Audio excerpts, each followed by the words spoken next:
Table of Contents Forward Chapter 1 What's so good about sleep anyway? Chapter 2 But I am not tired. I won't sleep. Chapter 3 Does counting sheep really work? Chapter 4 I need more sleep. I never seem to have had enough. Chapter 5 An hour before midnight is worth 2 after. Chapter 6 to 6 Tips for a power nap. Chapter 7 I had this awesome dream last night. Chapter 8 There are only 24 hours in a day. Wrapping up -3. Forward of the many things that we do just instinctively and do not give much of a thought to, sleep is probably the most prominent one. Most of us sleep only because we have to. We sleep because we cannot stay awake all 24 hours in the day.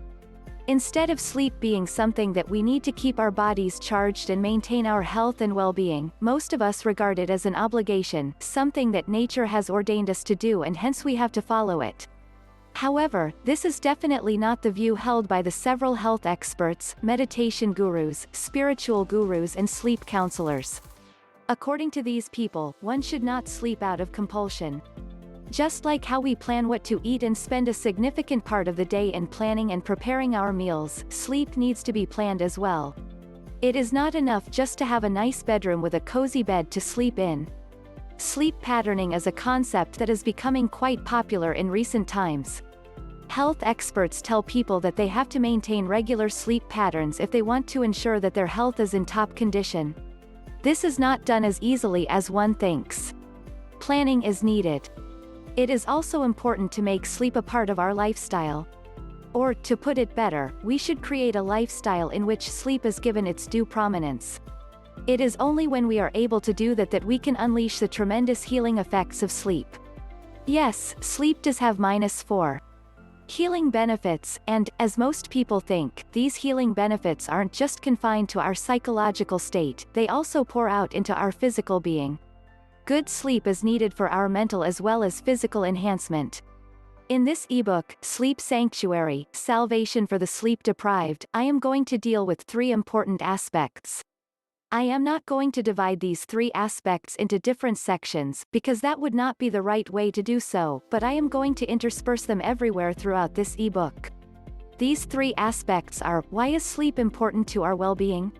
This will be followed by several discussions on why we just cannot do without the right amount of sleep in our lives. Why do some people have sleep problems and why these problems are becoming more acute in recent times? Here we shall talk about problems such as sleep apnea, insomnia, restlessness and other problems that keep us away from getting adequate amounts of sleeps. The focus will be on present times, because today we are sleeping less than ever before. This is bringing in its wake a host of problems, and one of the reasons why we are visiting a lot more doctors today than before is because we do not sleep well. What can we do to improve our sleep patterns? This is the most important part of the ebook and you will find the information strewn throughout.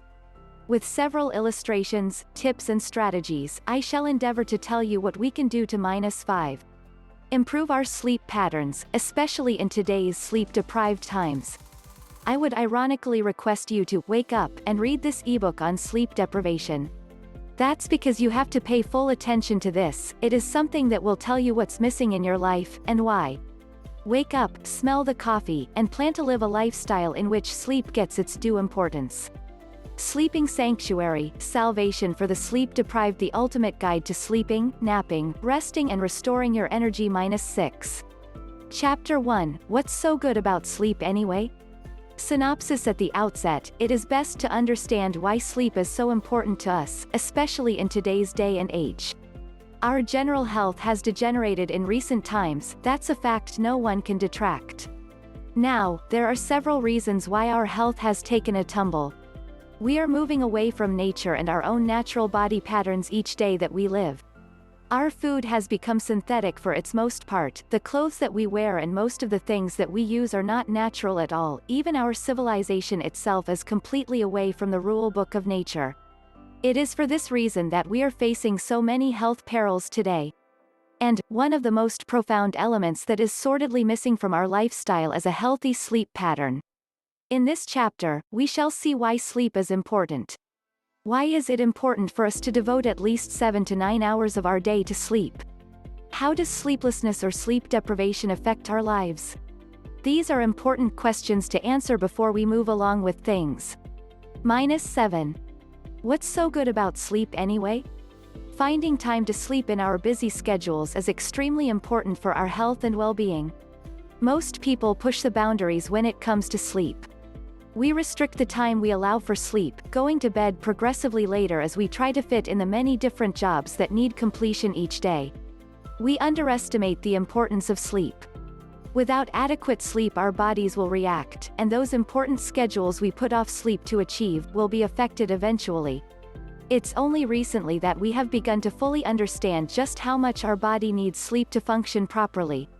Most of the body's normal activities rely on us having a regular sleep, and an interrupted sleep pattern is a significant stress on our bodies. Our nervous system, our digestive system, and the ability of our body to repair itself are all dependent on our sleep cycles being consistent and regular. When we deprive our body of sleep, we inhibit our brain's ability to make decisions, our emotional responses to situations may be compromised, and even how we interact socially may be affected. Sleep is as necessary for our health as eating and drinking is. It has long been recognized that sleep deprivation is an effective torture tool, and experiments using rats have revealed that their life expectancy is significantly reduced when they are sleep deprived under experimental conditions. How much sleep a person needs is dependent on factors such as age and gender. Pregnant women, for example, may require more sleep than a non-pregnant woman of the same age group, and a child may -8. Require more sleep than an adult. However, an older adult generally requires less sleep than a younger adult. The amount of sleep an individual needs is fairly consistent with their age group.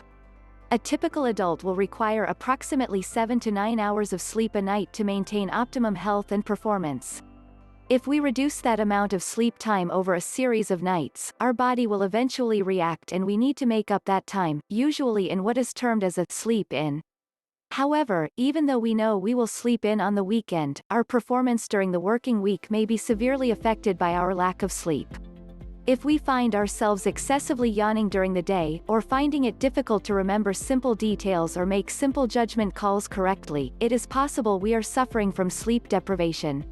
People take micro-sleeps where they lose consciousness for very short periods of time without realizing it, leading to potentially dangerous situations. Many road deaths and incidents at work have been directly traced to insufficient sleep the night before. With so many serious side effects and consequences of not sleeping, we should all be ensuring we schedule adequate sleep into our daily lives. -9. Chapter 2, But I Am Not Tired. I Won't Sleep. Synopsis: a very important aspect of sleep deprivation that the world is facing today, and probably a contributor to that as well, is our own unwillingness to sleep.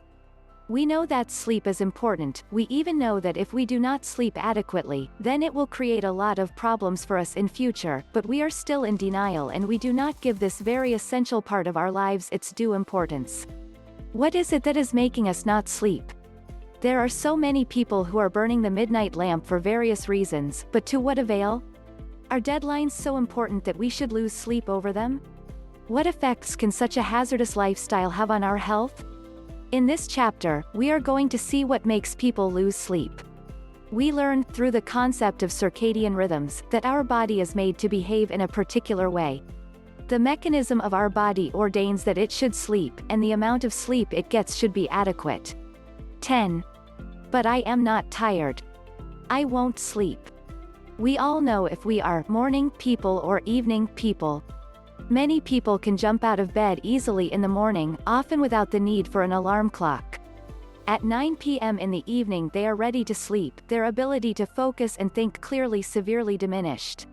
Yet they may be married to someone who finds it extremely difficult to get out of bed in the mornings, but at 9 p.m. at night they are awake and produce their best quality work.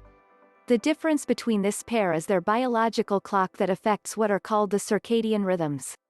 The hormone melatonin, which is produced in the brain in response to darkness, increases at night and is decreased during the day.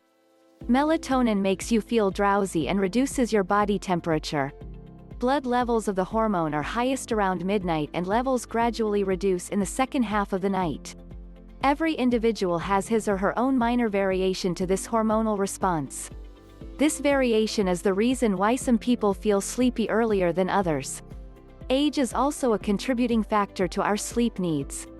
The area that controls the production of melatonin also controls other body functions such as blood pressure and urine production, which are reduced at night. The wake-sleep cycle is the rise and fall of melatonin, and the response of our body to its production or lack of production are the symptoms we feel when we are tired and the alert feelings we have when we are 11. Awake during periods when there are low levels of melatonin circulating in our blood.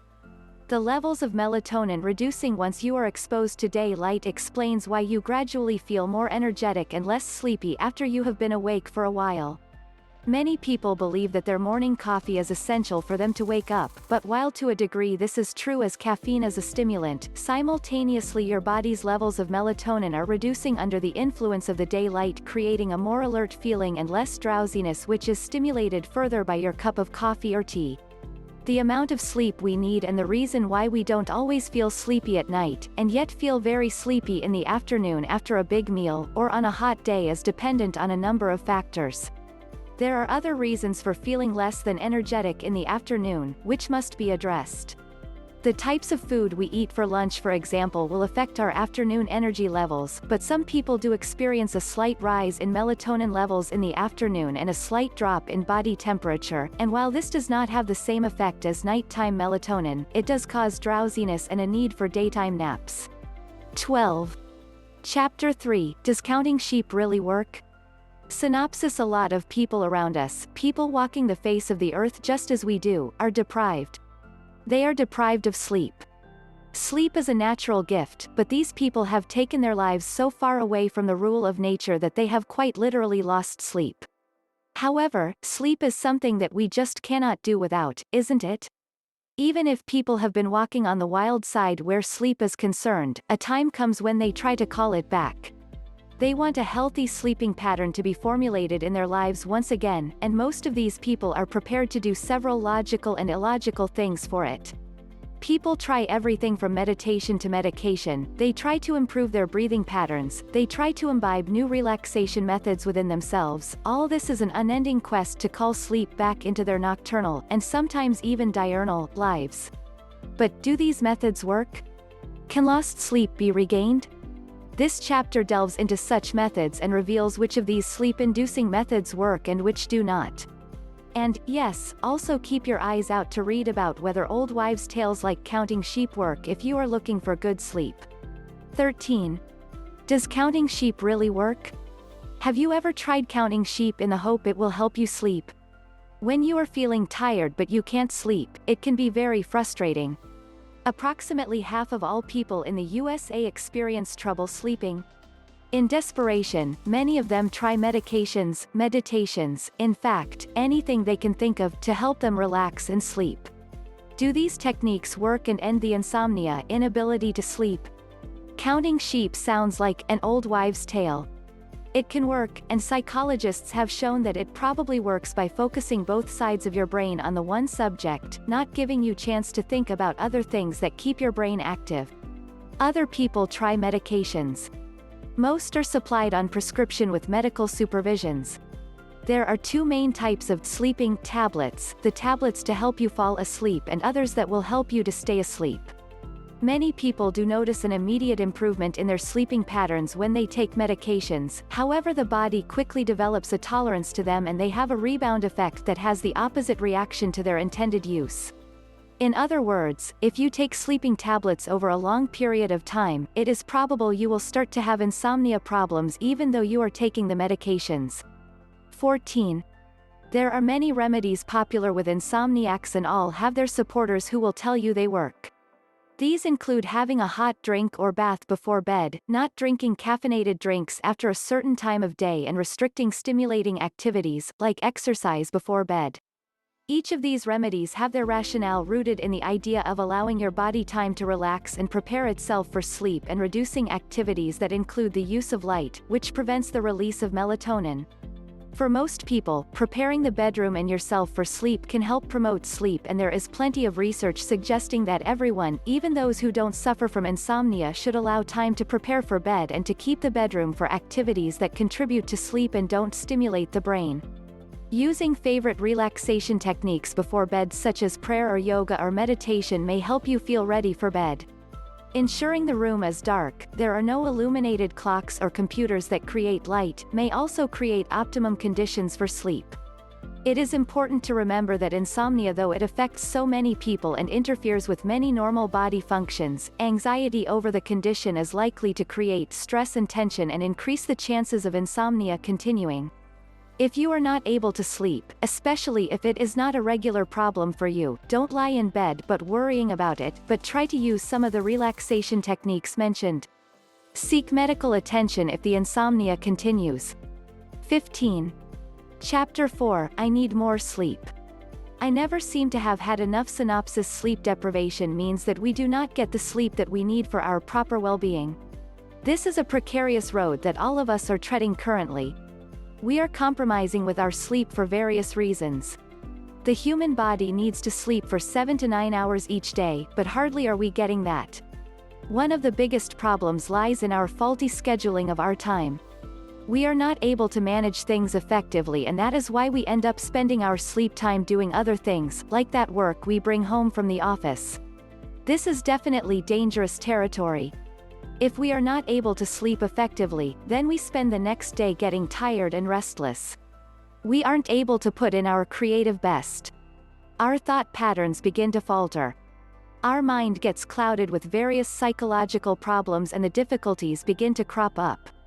That is where this feeling starts cropping in. We sleep, but we do not find it to be adequate. Something somewhere, something vital, seems to be missing. We want to put in more hours of rest, but it doesn't happen. Health experts are also talking right now about the so-called sleep debt, a concept that should scare most people who are living a rapid lifestyle today. This sleep debt is about how our lost sleep will one day catch up with us. Nature has decreed that we should spend 1/3 of our life sleeping. If we do not do that, then it can imperil us in some way. A lot of people feel that they can keep up through the night just on cups of coffee, but it doesn't work that way. We may be pushing sleep back as much as we can, but we must also know that this lost sleep will manifest itself in the form of health problems at some time or the other. Sleep deprivation is the reason we feel tired all the time, why we are not able to put in our best. 17. I need more sleep.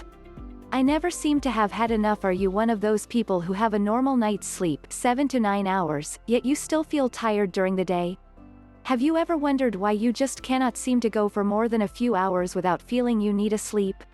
During the evening, conditions work together to create optimum conditions for the release of melatonin, a hormone that is released into our bloodstreams and produce the drowsiness that alerts us to feeling tired and ready for bed at night. Some people experience a release of this hormone in the afternoon, and it is responsible for the feeling of lethargy and tiredness in the early afternoon. There are many people, however, who experience this drowsiness for other reasons. Certain medical conditions can affect people, which even though they may have a regular sleep and waking pattern and spend the average number of hours in bed sleeping, they are still not receiving adequate sleep for their body to function without drowsiness during the day. Some of the most common of these disorders include sleep apnea. If you snore when you sleep, it is highly likely you may also have a condition known as sleep apnea. People with this condition actually stop breathing for short periods while they are sleeping. This causes a drop in blood oxygen levels, and the brain disturbs the sleep of the 18-person to ensure they breathe. If this happens regularly through the night, it will make you tired throughout the day. Limb movements. Some people are affected at night by the need to move their legs and limbs due to restless legs, a syndrome that causes tingling or other unusual sensations in the limbs. Other people experience sudden movements in their limbs, and this causes their legs or arms to jerk suddenly and without warning. Both of these conditions, even if they occur subconsciously, will interfere with the sleep cycle and disturb sleep. Medical reasons. There are large groups of people who fall asleep during the day for very short periods of time regularly. These micro-sleeps may be hereditary or may be caused by some brain dysfunction. If you or a loved one experience any of these symptoms and feel tired and often feel tired throughout the day, you should seek medical advice. Feeling tired throughout the day may also be simply a result of the food we eat during the day. Research is showing that foods that are highly processed and high in carbohydrates may raise our blood sugar levels suddenly and create a sudden drop in the afternoon, creating the afternoon lethargy most of us know very well. Having a lunch that includes protein and ensuring that exercise is included in the day's routine may help to reverse the effect of this very common reason for feeling sleepy during the day despite a good night's sleep. 19. Chapter 5, An Hour Before Midnight is Worth 2. After synopsis in this chapter, we shall be answering some vital questions about sleep. We know that we all need to sleep adequately, but how much is really enough? In this chapter, we will speak about how many hours of sleep do we need really. Also, the hours that we sleep are important. It matters at what time we go to sleep and at what time we wake up. Our well-being depends not only on the duration of our sleep, but it also depends on the exact timings of our sleep. We shall be seeing the best time to sleep in this chapter. In the process, we shall be putting to rest some old wives' tales about sleep. What is real and what is just a superstition? Read on to know more.